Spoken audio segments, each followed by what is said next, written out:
Mrs. Blossom. I'm Bailey. I'm going to be your nurse today, and we're going to go ahead and just do a head-to-toe assessment on you, see what's going on with you. So I'm going to fill out my QSIN. Can I have your name and date of birth?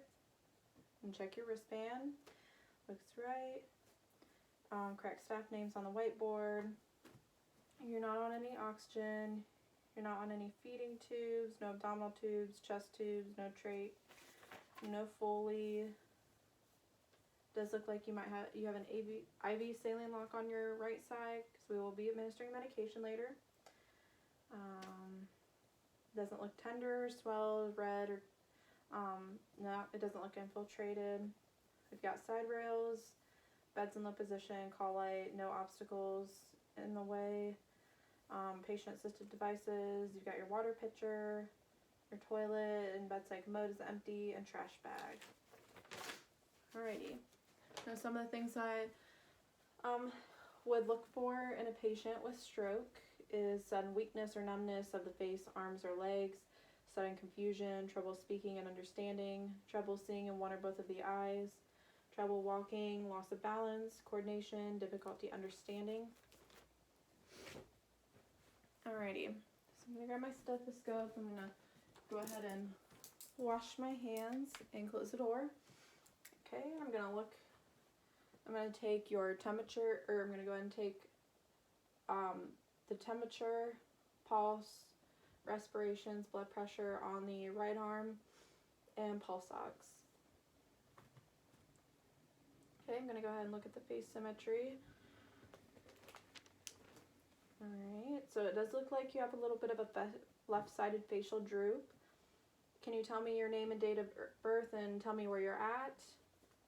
Can you tell me the date? Okay, your speech is a little slurred. Alrighty. I'm going to go ahead and feel those pulses again.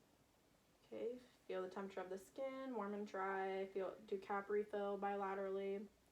Cap refill is good. Check that skin turgor. Right. And then can you push pull my hands? Can you try to pull away? Can you wiggle your fingers at all? Okay. So it does look like the left arm, she was unable to keep that arm up for more than 3 seconds, and it was very weak. And your vitals also, your temperature was at 98.7, your pulse was at 100, respirations were at 22, your blood pressure was at 158/70, and your pulse ox was at 96%. Alrighty. So are you having any numbness or tingling in your arms or your hands or fingers or anything? Okay. I'm going to go ahead and listen to your lung sounds and then listen to the apical pulse as well.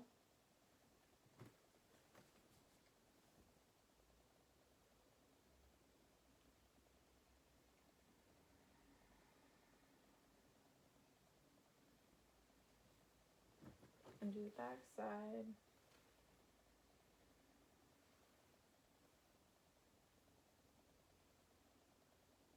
Okay, lift your right arm up for me.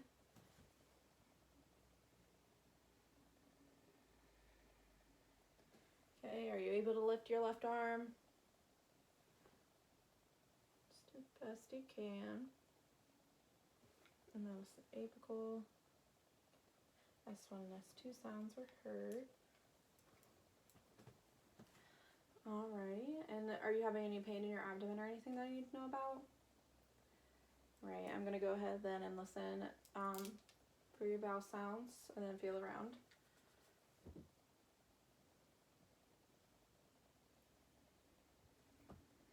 Right, I'm just going to feel around in here. Everything is good down there. Are you having any problems going to the bathroom? Any burning or abnormal discharge? Alright. And I'm going to check out the legs. Okay. Can you push down on my hands? Pull away from my hands? Wiggle the toes? Feel the pedal pulses?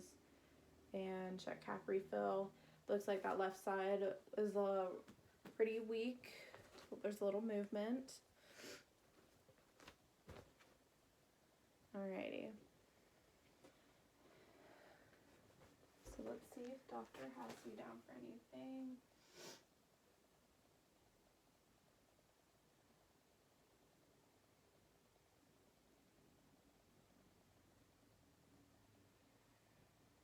Alright, so it looks like the doctor is going to go ahead and administer you some TPA through your IV line. We're going to give IV piggyback. So I'll come back in and we'll go ahead and give that to you.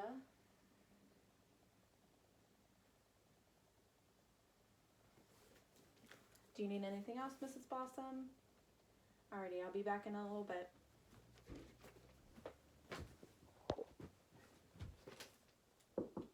Hi, Mrs. Blossom. It's me, Bailey, again. It looks like your doctor ordered you some suction, so we're gonna go ahead and suction just to get rid of some fluid, if spit or saliva is building up, or any phlegm. And how I would suction the patient. The process is you come in, wash your hands, put on clean gloves, close the door, and we would obtain, it's called not positive how to pronounce it, but a Yonker suction handle and tubing. Then you attach the handle to the tubing and tubing to the wall suction, and then apply clean gloves. Then insert the tip of that Yonker suction handle in the patient's mouth, and with suction applied, you're going to move the tip around the mouth until the secretions are all cleared up. Then clear the tip of the suction with water and place the catheter tip in a clean, dry area to be reused for later. And then you're just going to document your date, time, the amount that is in the suction container, and the color and characteristics of that sputum, and the patient's response to that.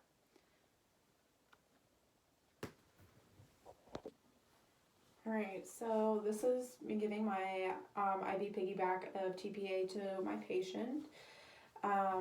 So I would knock on the door.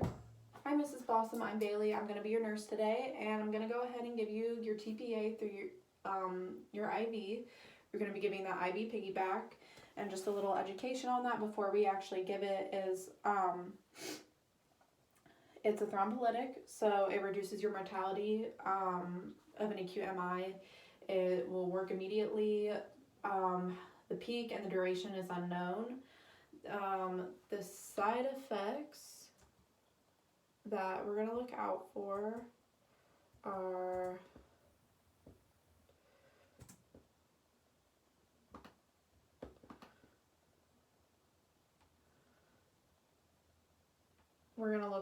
arrhythmias, cardiogenic shock, cardiac tamponade, embolisms, heart failure, MIs, myocardial ruptures, pericarditis, pericardial effusions, pulmonary edema, recurrent myocardial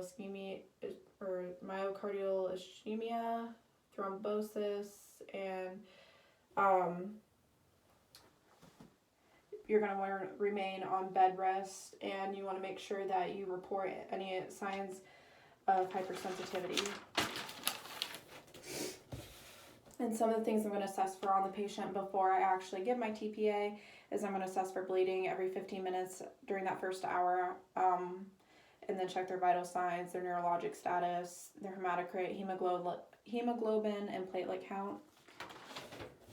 Alrighty, so that's my patient. Mrs. Blossom, do you have any allergies to any medications that we should know about? Okay, I'm going to check the patency of the catheter site, make sure I don't see any infiltration, it's not tender, red, or swelled. Normally I would have a primary IV bag running, or would have already hanging. So what I would do is I would go ahead and grab one of these, and I would hang my primary bag on it, make sure that my primary bag is lower than my IV piggyback bag. So I'd wash my hands, close the door, I'd put on gloves. I go ahead and then make sure I've got the right medication, check it, check check the medication, ask, can I have your name and date of birth, Mrs. Blossom? Check my MAR. And it says that we're going to go ahead and give 0.9 milligrams per kilogram over 1 hour. So, alrighty. So we've already got our primary bag hanging, and what we're going to do is then we're going to go ahead and clamp our secondary tubing, make sure it's clamped. We'll pause if there's anything infusing, we're going to pause it. And you're going to want to make sure that whatever infusing is compatible with your IV piggyback.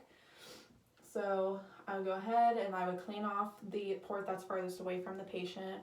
So I clean that off with an alcohol swab, and then I would go ahead and connect my secondary tubing and twist it on there. And then I would backflow it. I would take the primary bag and backflow into my secondary. I would unclamp this and backflow it into my secondary tubing and fill the drip chamber halfway. And then I would go ahead and reclamp it once it's backflowed. I would take my IV piggyback and just put that in there. And then go ahead and make sure my IV piggyback is higher than my primary. And then I would want to unclamp it and let it run. And then go ahead and set my rate, and then come back in an hour or so, check on my patient, want to make sure it's been running. And then just do my documentation.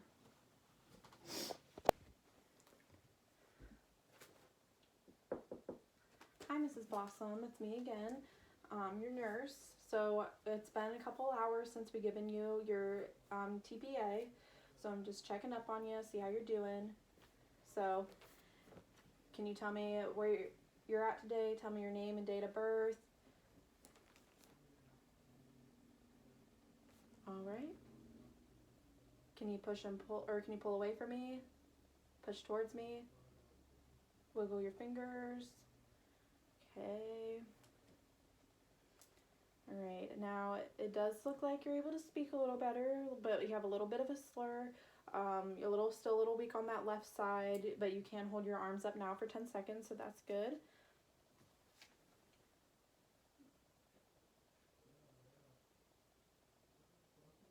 All right. So let's see if we got anything else.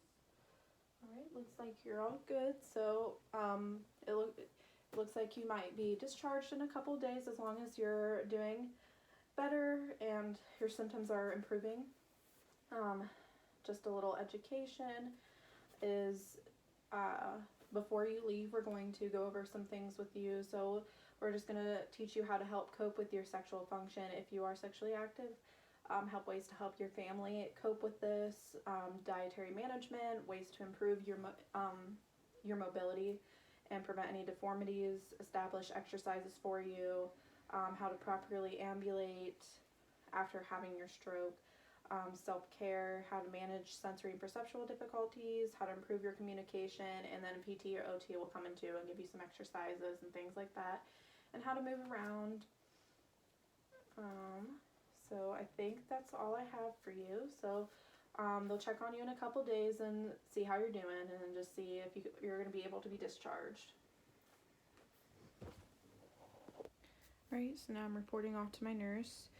Explain this is Mrs. Blossom. She's a 57-year-old female. She was just in the ED for AFib and RBR. So then the daughter said she was kind of acting funny. We assessed her again and found that she was having some left-sided facial droop. She had slurred speech and was unable to hold her left arm up for more than 3 seconds.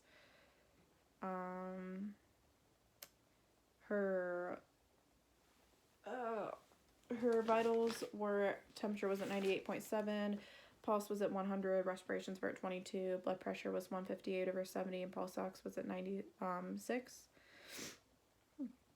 So we called the stroke code and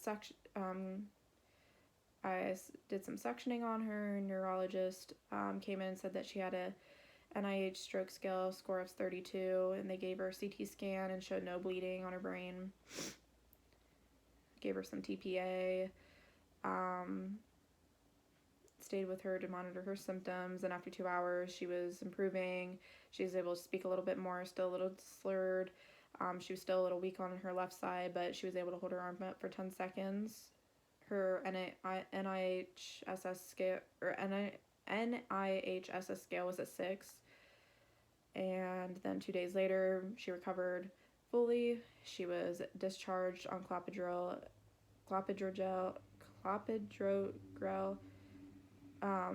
and aspirin and a calcium channel blocker, and she has a follow-up appointment in a week to see her neurologist.